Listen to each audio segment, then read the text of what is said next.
Olá, meus amores, professora Ana Flávia, tudo bem com vocês? Espero que sim. Hoje iremos estudar domínios naturais do Nordeste, conteúdo específico do IFCE. Vamos começar. A região Nordeste apresenta grandes contrastes físicos e socioeconômicos, ou seja, uma maior desigualdade social do país. Apresenta o menor índice de desenvolvimento humano, ou seja, o IDH. Áreas que requer grande atenção de políticas públicas. Dentro das características naturais do Nordeste, nós temos o relevo, hidrografia, clima, vegetação. Característica de cada, ou seja, o que define o relevo, predomina as depressões, planaltos e chapadas. E as planícies costumam ocorrer na parte litorânea, ou seja, na costa do nosso litoral. A hidrografia predomina os rios temporários, ou seja, são aqueles que secam. O principal rio perene da nossa região é o Rio São Francisco. Nasce no sul de Minas Gerais e deságua até o Oceano Atlântico, passando por Sergipe e Alagoas. Já o clima do Nordeste apresenta dois tipos bem específicos: o tropical, que fica próximo ao litoral, e o semiárido no interior. Já a nossa vegetação é predominada com base nas plantas xerófilas, ou seja, está relacionado com a caatinga. A nossa floresta tropical está relacionada com a Mata Atlântica e a Mata dos Cocais na divisão da região Nordeste com a região Norte. A vegetação nordestina é bastante rica e diversificada. Possui uma fauna e uma flora bem exuberante. Nós temos como exemplo a Mata Atlântica, Mata dos Cocais, o Cerrado e Caatinga, onde, na nossa aula anterior, estudamos cada definição desse tipo de vegetação. Aqui nós temos o exemplo de uma caatinga, e aqui nós temos o exemplo da Mata dos Cocais, onde aqui predomina as plantas xerófilas e aqui predomina as carnaúbas. E observando o mapa da região Nordeste, podemos identificar o tipo de vegetação que predomina em cada estado. Por exemplo, o nosso estado, o Ceará. Ele predomina de caatinga, ou seja, a maior terra é caatinga, e nós temos a vegetação litorânea. Já o estado, por exemplo, da Bahia, ele predomina a caatinga, ele predomina a Mata Atlântica ou Mata Tropical. Nós temos também outro exemplo. Nós temos aqui o estado de Pernambuco, que predomina vegetação litorânea, Mata Atlântica e a caatinga. E na nossa região Nordeste, em quais estados predominam, por exemplo, o Cerrado? Nós temos uma parte aqui da Bahia, nós temos uma parte do Piauí e nós temos uma parte do Maranhão. A hidrografia do Nordeste se destaca por rios temporários, ou seja, são aqueles rios que costumam secar. Nós temos o Rio São Francisco, que é o único rio perene, o que significa aquele que não seca. Ele atravessa todo o sertão nordestino. Ele inicia no estado de Minas Gerais e deságua no Oceano Atlântico.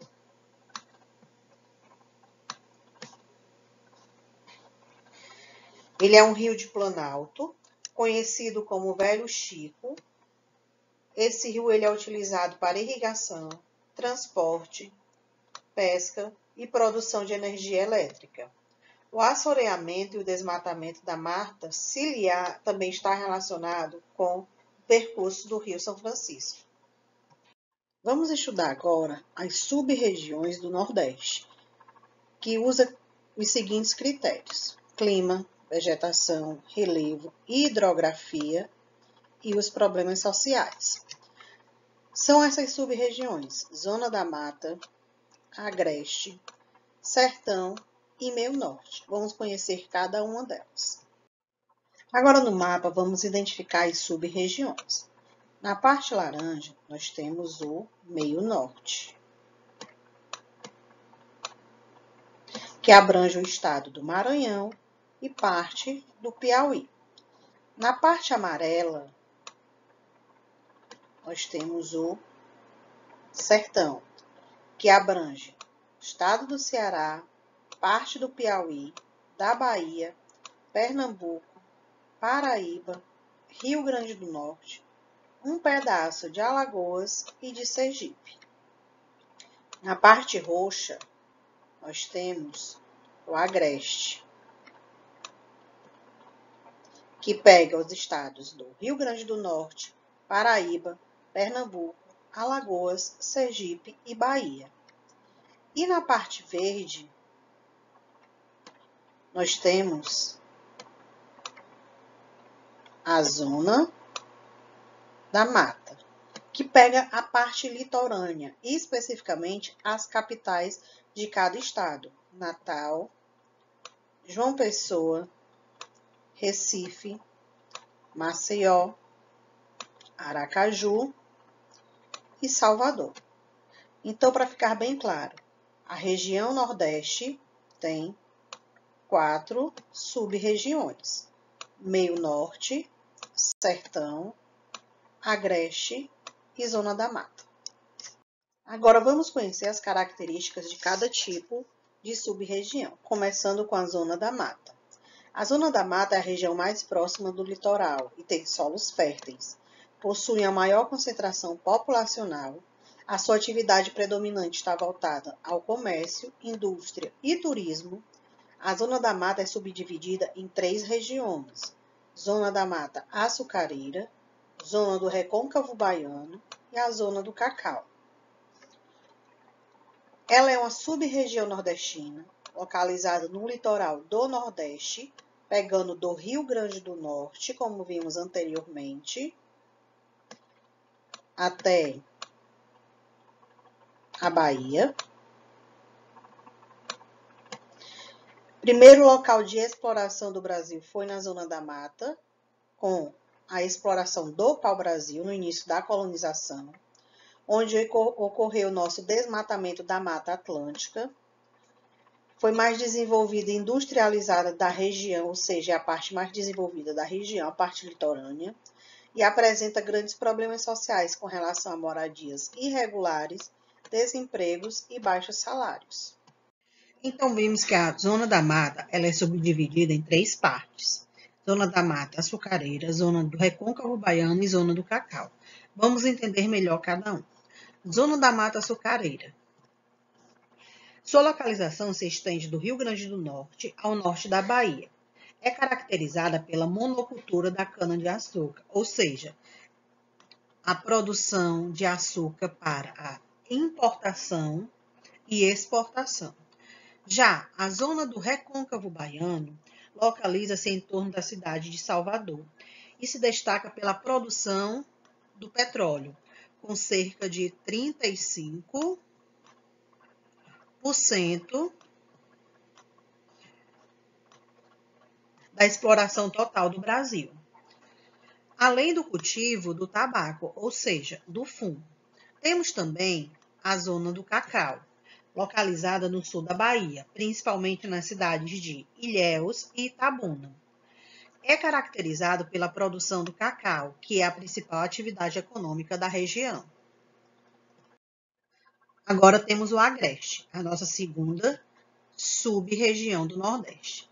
A sua faixa de transição está entre a Zona da Mata e o Sertão, ou seja, uma área úmida com a área seca. Predomina o cultivo do algodão, café e agave. Aí você deve estar se perguntando, o que é agave? Bem, é um tipo de planta mexicana muito parecida com o cacto. Elas têm as mesmas características e ela é localizada no sertão do Nordeste. Com relação ao agreste, ainda temos o Planalto da Borborema, que forma uma barreira natural, provocando o efeito chamado sombra da serra.